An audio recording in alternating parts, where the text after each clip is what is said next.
they're going to be lighting fireworks all across this country.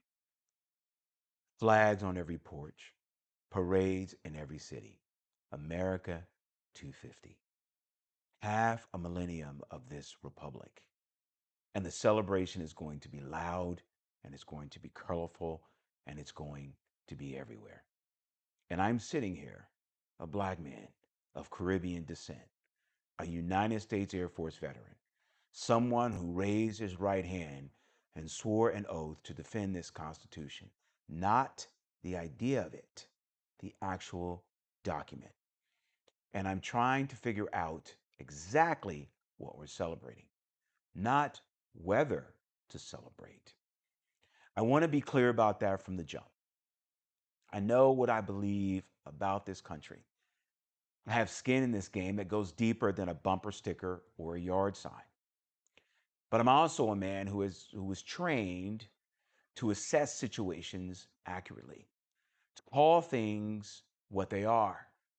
And right now, in the summer of 2026, in the Trump era, on the 250th anniversary of this nation, I have some things to say. So let's get into it.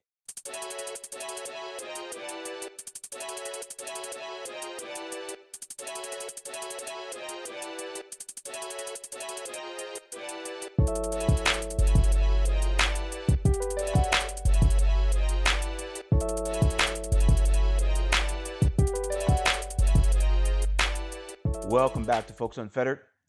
If you're new here, this is a space where we don't do comfortable, we do honest, we do rigorous, and we do it with respect for your intelligence because you deserve that. Today's episode is personal, more personal than most.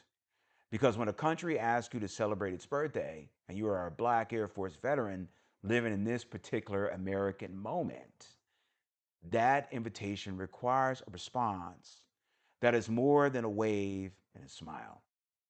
So today, I want to take you through three things. First, why my service gives me the standing to say everything I'm about to say, and why I'm not apologizing for any of it. Second, what 250 years actually looks like when you do the honest accounting, not the mythology, the ledger. And third, where I actually land. Because I'll tell you right now, I haven't given up on this country, but my belief in America is not a performance. It is a demand, and there's a difference. So let's go. I want to start with something that I need you to hold on to for the entire episode. I'm not speaking to you from the outside. I'm not someone who inherited this critique from a book or picked it up on social media or decided to be contrarian because it gets clicks. I'm speaking to you from the inside of this country, from the inside of its institutions, from the inside of its military, from inside an oath that I took seriously. I served in the United States Air Force. And when I raised my right hand, I wasn't raising it for a president. I wasn't raising it for a party. I wasn't raising it for a flag, not just the flag. I was raising it for a constitution that begins with three words that are either the most revolutionary promise ever written or the most elaborate lie ever told, depending on which day you ask and whose experience you're measuring it against. We, the people. I believed those words, and I still do. And I still believe those words. But I also know what it costs Black Americans to finally be included in the definition of the people. And that cost was not abstract. It was paid in blood, in free labor, in decades of legal apartheid, in lives interrupted and dreams deferred and names we don't know because history didn't think to write them down. So when someone tells me I should celebrate this anniversary without complication, I need them to understand something. There is no version of patriotism that outranks mine. You cannot out American a man or a woman who put on the uniform. You cannot tell a veteran that his love for this country is conditional or insufficient or politically inconvenient. See, I didn't serve conditionally. I didn't raise my hand and say, I'll defend this Constitution as long as everyone agrees with me. I served full stop. And that service, that oath, is precisely why I have the standing to ask the hard questions right now. Because here's what I've noticed about the way patriotism is being sold in this moment. It's being repackaged as loyalty, loyalty to a person, loyalty to a movement, loyalty to a particular cultural version of what America looks like and who gets to be at the center of it. That's not patriotism. That is tribalism, wearing a flag. Real patriotism, the kind that sends young men and women into harm's way, the kind that holds institutions accountable, the kind that demands the country to live up to its own stated ideals, that patriotism is uncomfortable. It asks more of a nation, not less. And I'm asking more, not because I hate this country, but because I served it, because I believed in it enough to stake something real on it, because I'm still here, still engaged, still raising my voice, which, by the way, is also a form of service. So let's be clear.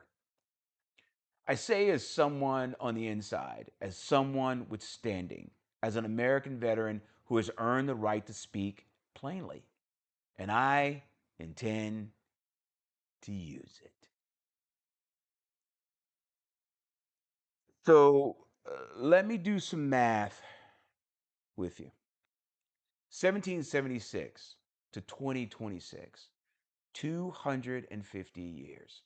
Now, in 1776, when Thomas Jefferson wrote that all men are created equal and endowed by their Creator with certain unalienable rights, black people in this country were property, not second class citizens, property. So, for the first 89 years of this 250-year celebration, the people who look like me were legally owned by the people who are now inviting us to the party. Now, fast forward to 1865, the Emancipation, 13th Amendment. Okay, so slavery is abolished, except, and I need you to read the fine print on this, except as imprisonment for crime. That exception is still in the Constitution today. Look it up. Then we get Reconstruction, a brief, extraordinary moment where black men held office, built schools, participated in democracy, and then white supremacist violence dismantled it systematically, deliberately, with the complicity of the federal government. Then we get another century, and then there's Jim Crow, separate and unequal, lynching as a tool of social control, redlining as a tool of economic exclusion, poll taxes, literacy tests, legal architecture designed specifically to keep black Americans from assessing the promise of the nation they were also being asked to defend in its wars. I recall going to the National Museum of African American History and Culture with my mother, and we stood in front of an exhibit about lunch counter sit ins. And she didn't just look at the exhibit, she told me what she remembered from her own life, not ancient history, her life. That moment stays with me because that museum exists because the official American story left things out. That building on the National Mall is correction. It is the nation finally saying out loud in marble and steel, we didn't tell you the whole truth, and here it is. So when I'm asked to celebrate 250 years, I'm celebrating with that knowledge in my chest. I'm celebrating knowing what the full ledger actually says. And I think that's the only honest way to celebrate. Now, I know what some people might want to say to me right now. Gene, that was then. I've heard that before. We've made progress. Why do you keep going back? And my answer is I go back because the past is not past. It is infrastructure. The wealth gaps, the health gaps, the education gaps, the incarceration rates, these are not accidents. They are compounded interest on centuries of policy. You cannot understand the present without the history. A doctor who ignores your patient history isn't being optimistic, he or she is being negligent. And in 2026, in this specific political moment, the attempt to erase that history is accelerating. DEI programs being dismantled by the executive order. The language of quote unquote real Americans being deployed as a weapon of exclusion. History being legislated out of classrooms, not because it's inaccurate, but because it's uncomfortable, because it disrupts a version of the American story that some people find more palatable. James Baldwin, and I'm going to cite him by name because he earned it. James Baldwin said that the great force of history comes from the fact that we carry it within us, are consciously controlled by it in many ways, and history is literally present in all that we do. You see, Baldwin understood something that the fireworks don't address. You cannot celebrate your way out of an incomplete reckoning. The celebration and the reckoning have to happen at the same time, not instead of each other, at the same time. And Baldwin also said this, and I want you to sit with this. Not everything that is faced can be changed, but nothing can be changed until it is faced. That's not pessimism. That's the precondition for actual progress. So, yes, 250 years is a milestone worth marking. The survival of this democratic experiment, imperfect as it is genuinely remarkable. I'm not dismissing that. But the celebration has to be honest. It has to include the full story. It has to make room for the voices of the people for whom the promise was longest deferred. Otherwise, it's not a birthday party, it's a cover story. And I don't do cover stories. So, where do I land? Because I've given you the service, I've given you the history, I've given you the hard accounting. And now I owe you the truth about where I actually stand. I still believe in this country, not naively, not blindly, not because I've decided that hope is easier than honesty, but because I've looked at the full picture, the promise and the betrayal, the progress and the backsliding, the moments of extraordinary courage, and the moments of profound moral failure. And I have chosen deliberately to remain invested. Baldwin said this better than I can. I love America more than any other country in the world. I want to go back over that for a second because I want to make this very, very, very clear. And I want to make sure that we're all on the same page about where I'm coming from. Baldwin said this better than I can. I love America more than any other country in the world, and exactly for this reason. I insist on the right to criticize her perpetually. That's not a contradiction. That's the deepest form of investment there is. Because people who don't care, they leave. I've considered it. They check out, they go quiet. The people who stay in the fight, who keep raising their voices, who keep holding the institutions accountable, who keep demanding that the promise catch up to the reality. Those are the people who actually believe. And I am one of those people.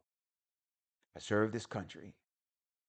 I've been tested by this country in ways I won't fully unpack today. I've watched systems work against people who look like me, and myself included, and then been told the systems are neutral. I've navigated rooms where my presence was tolerated, but my authority was questioned. I've worn a uniform that commanded respect in one context and meant nothing in another. And I'm still here. Still building, still speaking. That's not weakness. That's a particular kind of American faith, the kind that doesn't require the country to be perfect in order to be worth fighting for, the kind that holds the ideal and the reality in both hands simultaneously and refuses to drop either one. But, and I need to be direct about this, that faith is not a blank check. My belief in America is not permission for America to keep deferring its obligations. It is pressure. It is accountability. It is me standing in the tradition of every Black American who loved this country enough to demand it be better. From Frederick Douglass to Ida B. Wells to John Lewis to the veterans who came home from World War II and marched for civil rights because they had just fought fascism abroad and weren't about to accept it at home. That lineage is mine. I claim it. And so when I look at this Trump era, at the rollback of rights, at the weaponization of institutions, at the deliberate dismantling of the structures that were built to correct historical inequities, I don't see an aberration. I see a stress test. And stress test reveals what's actually there. Some of what's been revealed is ugly. The ugliness was always there. It's just less polished now. But some of what's been revealed is also resilience, communities holding, people organizing, voices refusing to be silenced, including this one. So here's where I land on America 250. I'm not standing outside this celebration throwing rocks. I'm inside of it. I'm inside of it. Veterans ID in my pocket, oath still in my chest, full knowledge of what this country has done and what it has failed to do carried in my memory. And I'm saying out loud on this platform, on this anniversary, 250 years. Now act like it. Act like a nation that actually believes all people are created equal. Act like a nation that takes its own founding documents seriously enough to live by them. Act like a nation that honors the service of every man and woman who bled for this flag, not just the ones who fit a particular image. I still believe in the promise of America, but my belief is not a performance for your comfort. It is demand for your accountability. And I'm not done making it. That's what America 250 means to me. Not a parade, not a party, a checkpoint. 250 years is not a finish line. It is a moment to look honestly at where we've been, where we are, and what we still owe each other as a people who chose or were brought to this same piece of land and have been trying to figure out what to do with each other ever since. I serve this country. I love this country. I believe in this country. And I will not stop holding this country accountable because that is what the service was actually for. I'd like to thank you for joining me on this episode of Folkes Unfettered. Make sure to join us on July 10th as I will be going live. We're having a discussion about the last 4 episodes, including this one. And as always, this is Folkes Unfettered, commentary that cuts. And I'm that brother of light, dropping wisdom in your left ear and knowledge in your right.